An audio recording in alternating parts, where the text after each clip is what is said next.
Hi, everyone, and welcome to Let's Get Visible, a podcast for business owners helping them to grow, have a sustainable business, and get more visibility online. I'm Dawes Brown, and I'll be bringing you SEO and digital marketing tips, as well as interviews and conversations with other business owners. So, let's get started.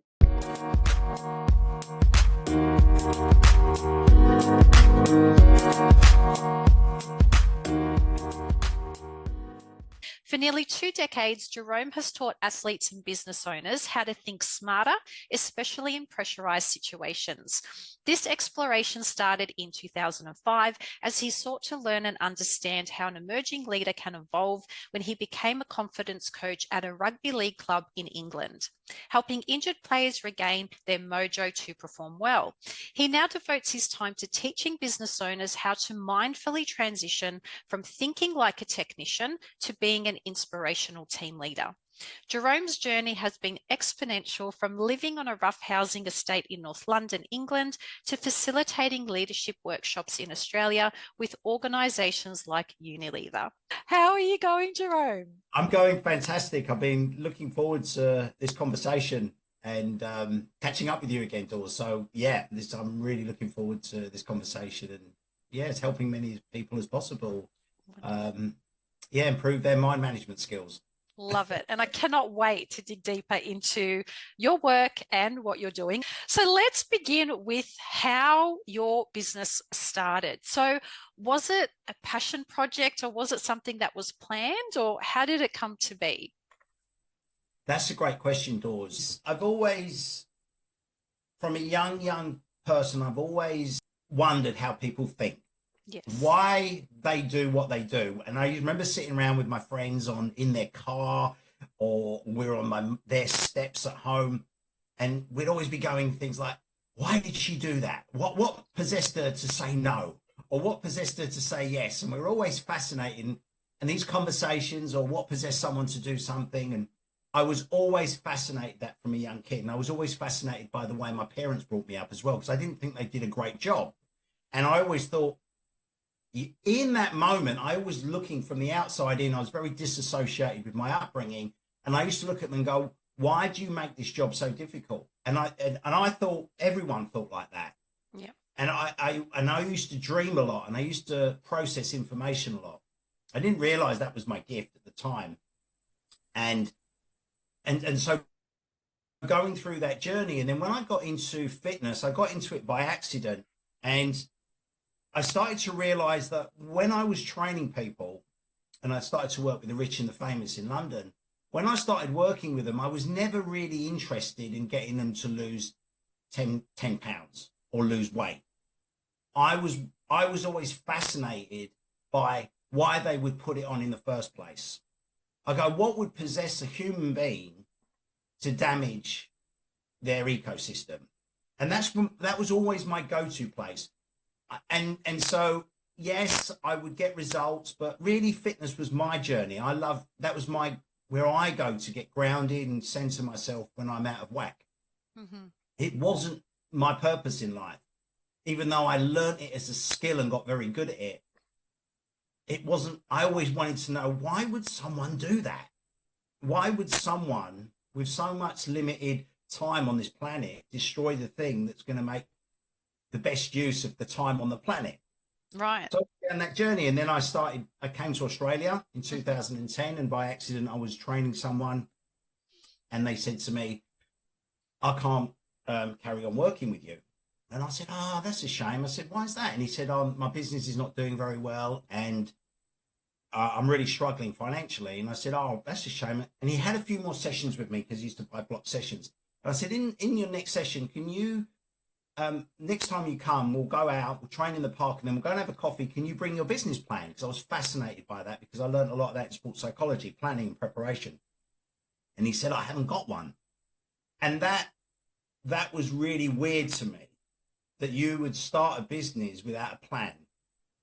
And so I went for a coffee with him, and then I simply took him through some stuff, and he did the stuff, and he came back and he said, I can carry on working with you. You can be my trainer. I said, why is that? He said, what? He said, you know that stuff we did? I went and applied it and it worked. Wow. And I had that light bulb moment of, why do people make things complicated when really things are really simple? But I thought that was common sense. I didn't realize that was my gift. And so doing what I did from a young age, and then studying sports psychology, working with elite athletes, you go into a world of understanding focus, being organized and performing consistently, and you think they're normal. Then they're normal to me. I didn't realize most people weren't like that. And most business owners weren't like that. And so then I started going and studying even more on this stuff, and it evolved into creating the Get Performing company. And I realized that the crutch of everything is people aren't good leaders. Right. They're just not good leaders. And so you can be a good business owner, but if you're not a good leader, you're really going to struggle in life. And so, yeah, I created the Get Performing program. It's all about personal leadership. We teach people how to personally lead themselves, or we change their neuroplasticity, help them reshape their brain, their neuroplasticity. So now they see those things really easily. And we take them through a whole process of that in the Get Performing program.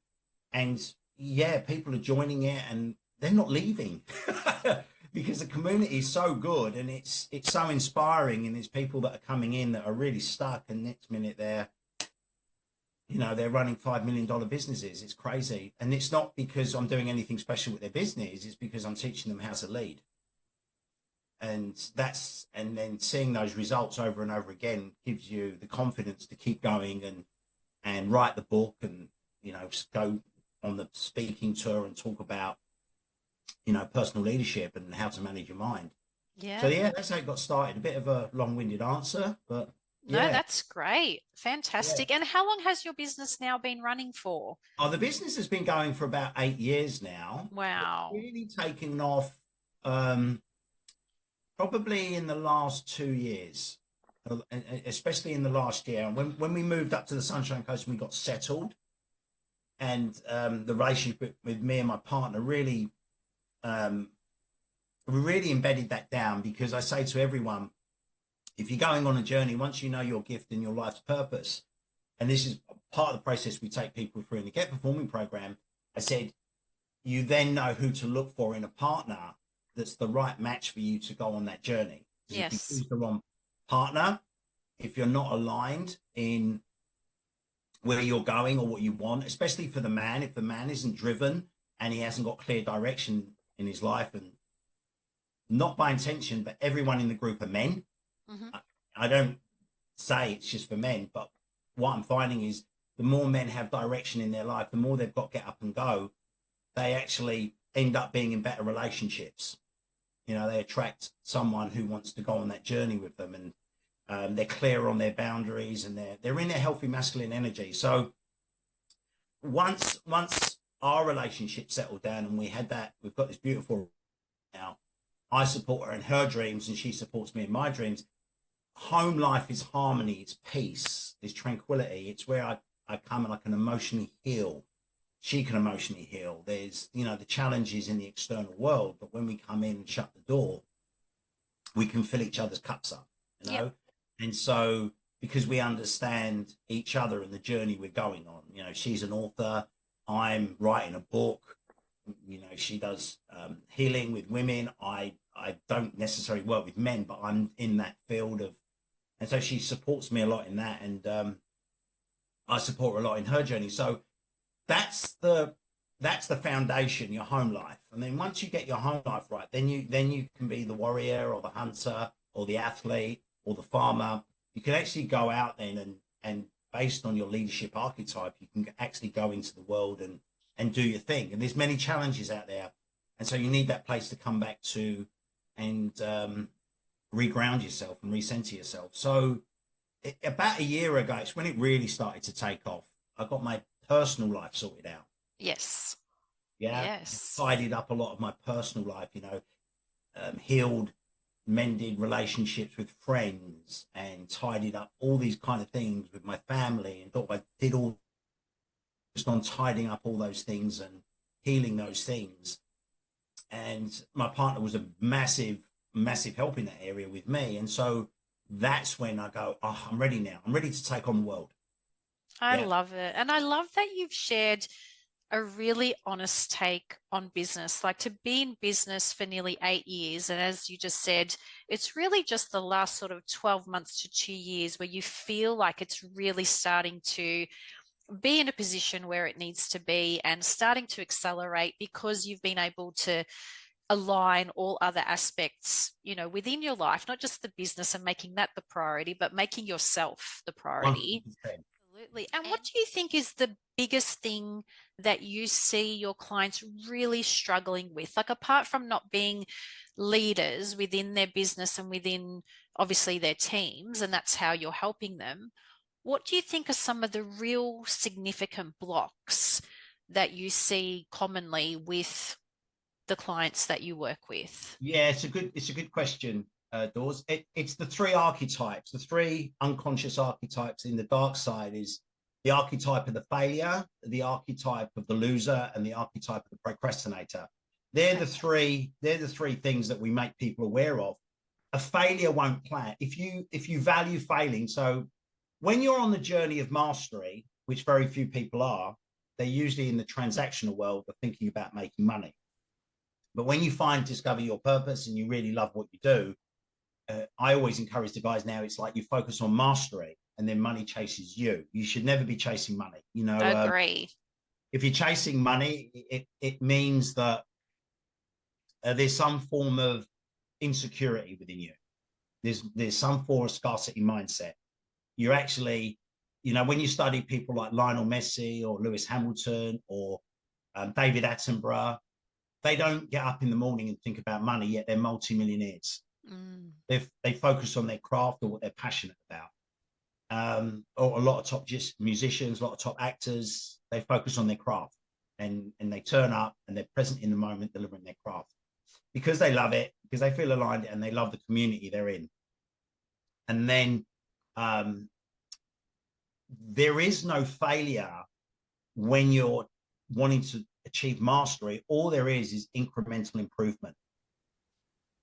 Yep, you only get taught the lessons that you need to learn, or you keep repeating. Absolutely. Yeah, so there is Yeah. no failure. So you've got to understand failure is a value. People value failure. People value losing. They actually value it, and people value procrastinating because that's what they're doing. I'm setting myself up to fail, which means I have the archetype of failure deep within my unconscious mind. I have the archetype of the loser, so I set myself up to lose. Your unconscious mind will give you everything you believe you deserve.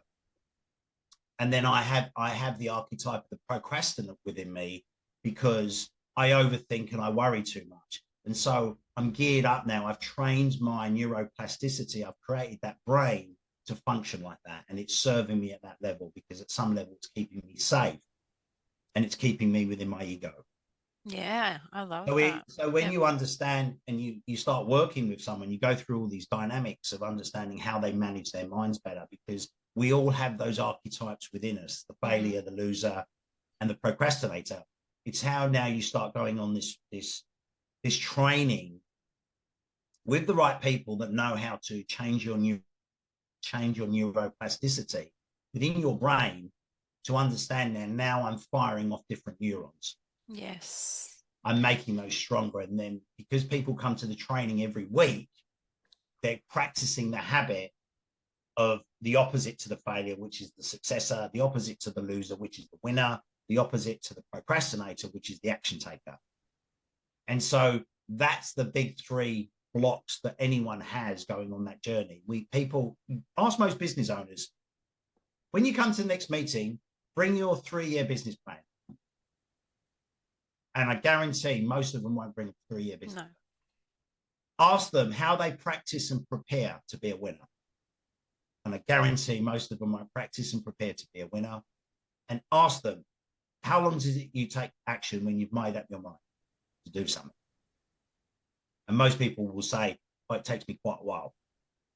And the only reason they take action is because there's so much pain built up. So it's a moving away problem, not a moving towards place of victory. Does that make sense? It makes complete sense. And one of the things as you were speaking that was kind of dropping in for me was around the topic of self-sabotage. So is this something that, again, you commonly see with the, clients that you're working with?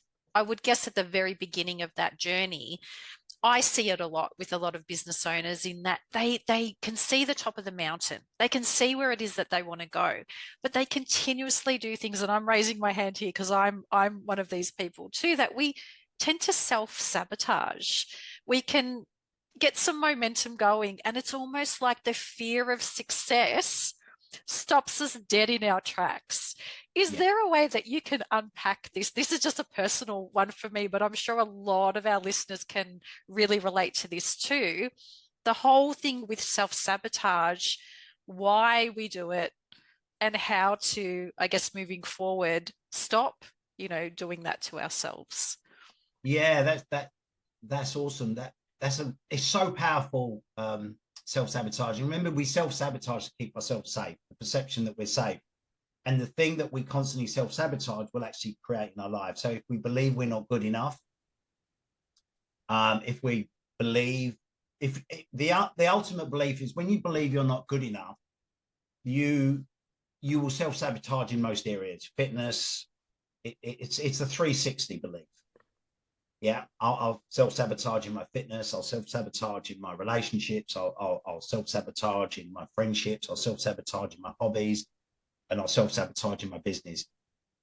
That's a 360 belief. It goes everywhere you go, because if you don't believe you're good enough, you don't believe you're good enough. And it's how we do one thing is how we do everything. And maybe to different levels, but it's the pattern. Once you feel a sense of, oh my God, I'm getting anxious, I want to step back from that.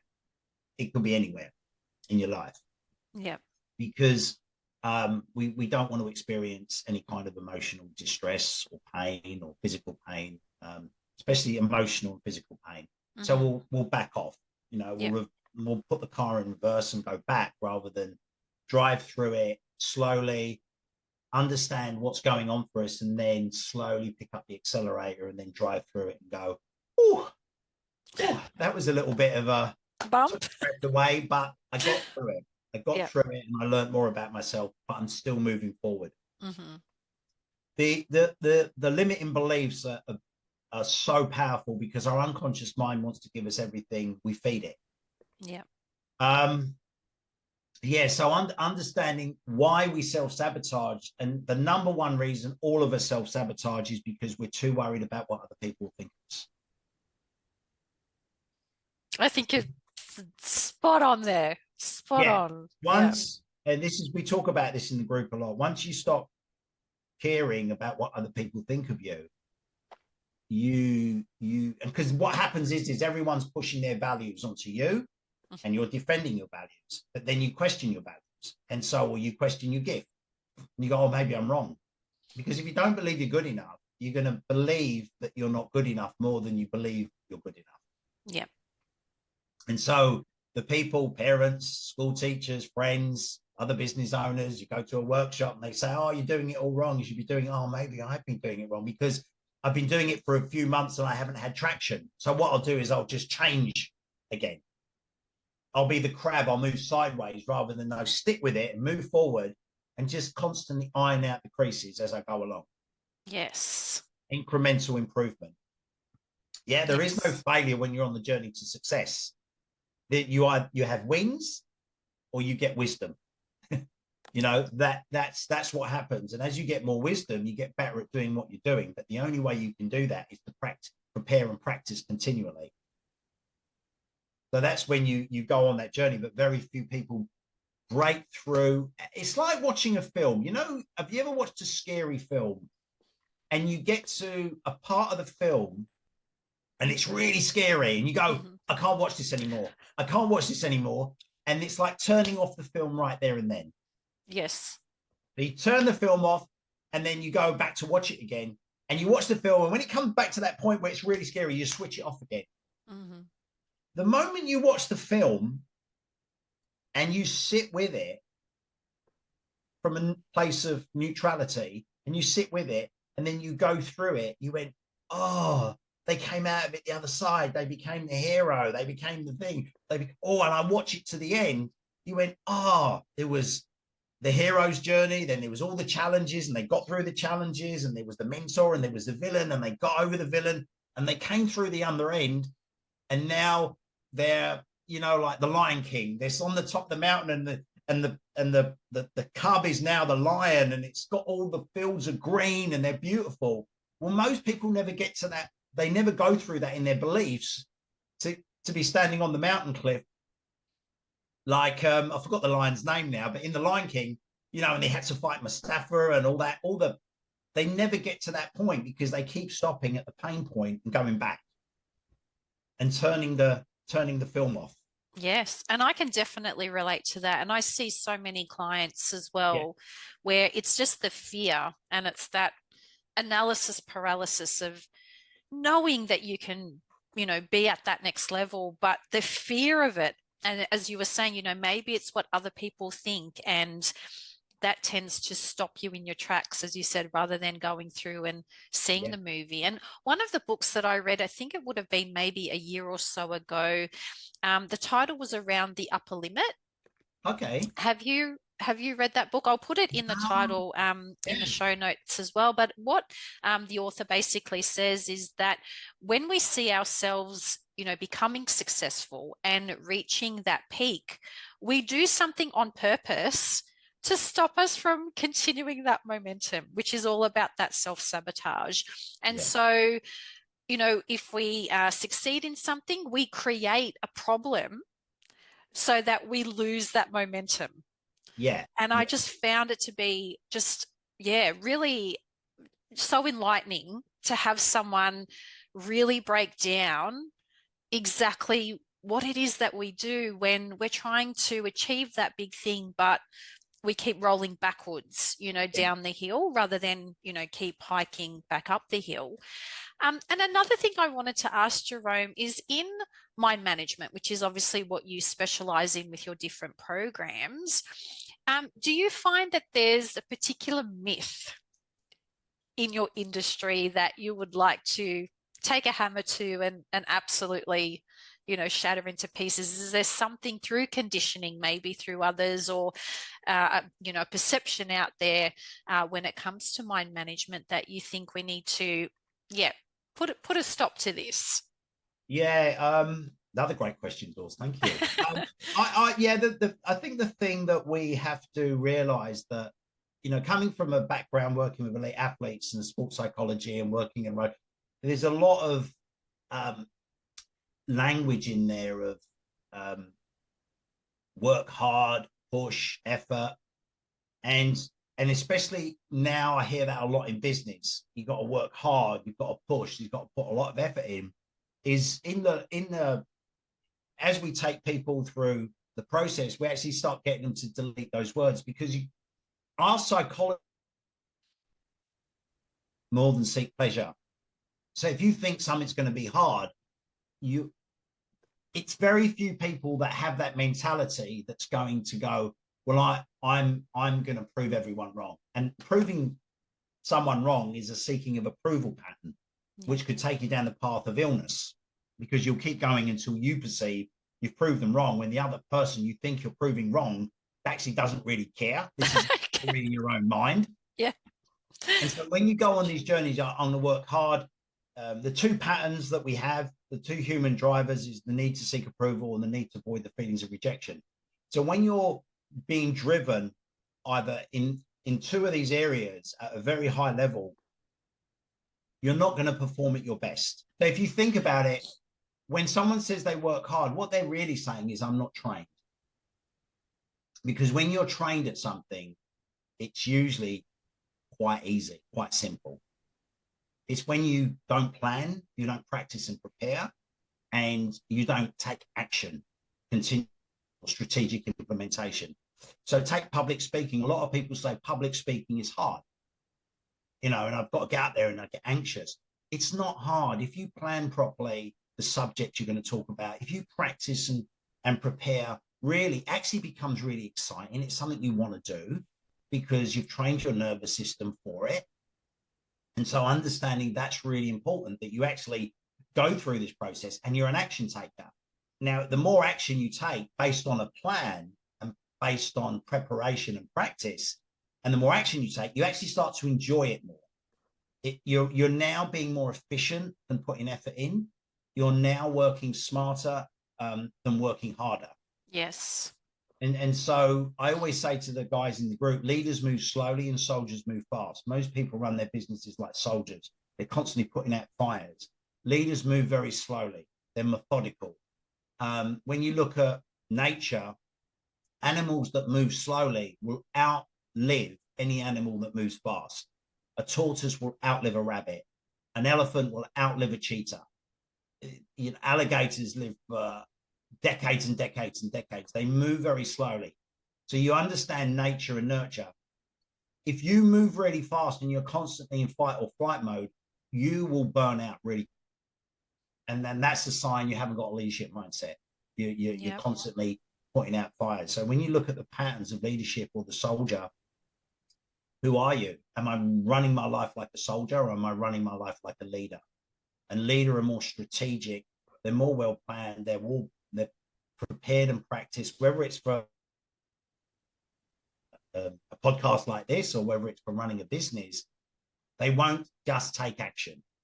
They won't go out there and just join a BNI because they're looking for a client. They'll actually go, well, where do I want to be in 3 years' time? How do I plan that out? They will design their organizational chart long before they're the first person. If I want to be running a $5 million business or a $10 million business, what does that organizational chart look like? Long before I hire the first person. And then when I get to a certain milestone in the business, I employ the first person. Then I get to another milestone in the business, I employ the second person. And bit by bit, I'm moving slowly towards the peak of my mountain. Most people don't do that. That comes very naturally to me. And it came naturally to my fitness, bringing up my kids. Before I had my kids, I dreamt of what they would look like. Wow. And then I went on dates to find the right mother that was going to be the right archetype. I didn't know this at the time in this language. Yeah. It was very natural to me. And I went out with some beautiful girls, but they were the wrong type. They loved partying. They loved drinking. They weren't the right type to be a mother for the children I wanted. So I knew by having this relationship, my life was going to be more chaos than get the outcome I want.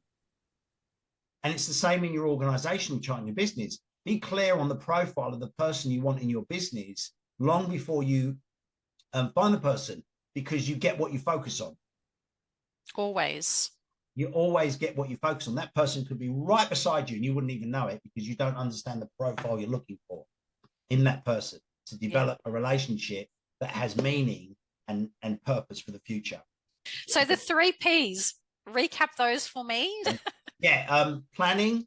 Yes. Planning, and there's an art to planning, preparation, Yes. practice. And practice. That's the one. And then performance. Yeah. Love it. Love it. Yeah. There's a few more as well. But yeah, we got understanding that's just keep it simple and don't plan for now, plan for the future. And then do what you need to do today in the present based on where you're going in the future. And your future self will thank you for it. Absolutely. And enjoy that moment, whether it's writing a blog, tidying up your zero, if it's helping you become better at what you do to take you to where you need to go, whether it's healing a relationship with an old friend, whatever it is, be present in that moment and do it. Because as you just said, your future self will thank you. And when you actually do that, you go, okay, then, I'm going on this journey. What do I need to do? What do I need to tidy up? And then where do I need to perform really well as a leader? Love it. Mm-hmm. And so taking all of those concepts and applying them to your own business, and of course, this is the Let's Get Visible podcast, so we are going to talk about visibility. What do you think has had the most impact in really getting your business visible, as you said, probably within the last sort of 12 months to 2 years, and really building your business into what it is today? What have been some of the things that you've been doing in order to increase that visibility online? Number one is being great at what you do. Yes. Be an expert in what you do. You've got to be an expert in what you do. There's so much noise out there. And when people meet you and they speak to you, they'll go, oh, this guy's done the training. He's got the experience. You've got to be an expert in what you do. because you constantly have to make sales there. When you're an expert at what you do, your client retention is so high. Yes. So that's the key for me, one of the things. And then do what you do well to attract people. So for me is I've harnessed my skills in public speaking. So when I public speak, I make money because people want to know more. They're more interested. I can do social media stuff and that, but when I stand in front of a crowd, I attract people to my brand. And some people are good at blogging, some people are good at videoing, you've got to know where it's easy for you. Yes. Where do I find it easy to attract people? I find it easy when I walk up onto a stage and I public speak. And I think that's how we met. I walked up. It was. And next minute, we're doing a little bit of work together. So, and that was all from me public speaking. Yes. And I'm getting clients off gigs I did last year. They're signing up to the program because they weren't ready to sign up to it now. And then they get a phone call saying, oh, I was at your so-and-so in Adelaide, blah, blah, blah. I'm ready to join now. Yes. It's the more I public speak, the more the business grows. So you stay in your lane with what you do really well. Yeah. If you're a great blogger, blog. If you're a great real video, and you can do excellent videos and you enjoy it, do that. If you're good at doing educational videos, if you're great at podcasting and you go, oh my God, my bank account grows so easily when I do podcasting, the universe is telling you. That's it. That's your magic. That's where you need to be. And it is all through trial and error, right? There's no magic bullet or button that you can press. It's going to take practice and time, as you said, to really hone in those skills, find out what you love, find out what you enjoy, and then do that thing. Like if it's blogging, if it's podcasting, if it's public speaking, but it all takes a little bit of trial and error. I don't think it's something that happens within the first 6 to 12 months of anyone's business. And as you were saying before, with the world that we live in now, it's so fast paced. Hustle is like the number one sort of it word, but it's going to take time in order to hone in on the things that you love, that you enjoy. That is then what's going to drive, the income. But it's not an instant thing either. Like I think we tend to want this instant gratification with everything, and that's just not the way marketing works. It's not the way business works. Everything that's worthwhile and sustainable takes time. Yeah. And I think both our businesses are highlighting that. I think the main thing is to add on to what you said. It's most people don't walk around consciously; they walk around non-consciously. So for me, the master key is I teach people is be aware. Most people aren't, and when they do find a good thing, that's why consistency is so important. When you do find a good thing, as you say, I'll self-sabotage it. I'll go and try a new shiny light when this thing's working really well. Yep. Instead of 10 times in this thing that's working really well, yes, I'll go and try something new. Yes. I'm nodding and laughing because that's been me multiple times. Yeah.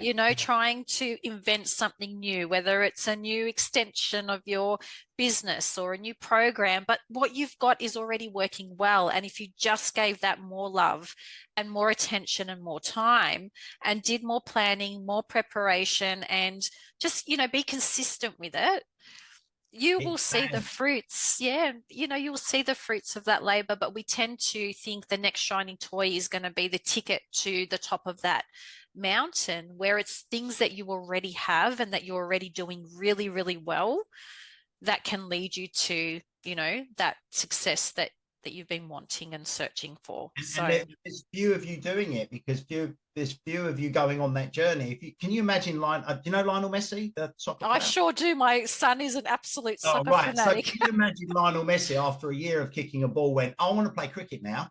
Yeah. Oh, I've done that for a year. I want to play basketball now. Yeah. I want to go and play golf now. Yeah. He would never have got to where he's got now. No. He's only around 35, 36, 38, but he spent 35 years mastering his craft, and look what he's done. Kicking a ball. Thank you again for joining us today. I know that the audience again has taken away so many important tips and things in order to help them in their own businesses and managing their own minds. I will be sharing ways that the audience can connect with you as well on Facebook, LinkedIn, and Instagram. Thank you again for your time, Jerome, and I look forward to continuing our discussions offline as well. Thank you so much. Thanks for giving this show a listen, and don't forget to leave your feedback and rating. If you want to learn more about me or my services, please jump on over to letsgetvisible.com.au, where you'll find show notes and links to my social media profiles so you can connect there as well. Okay, well, that's a wrap for another episode. So I'll join you next time on the Let's Get Visible podcast. You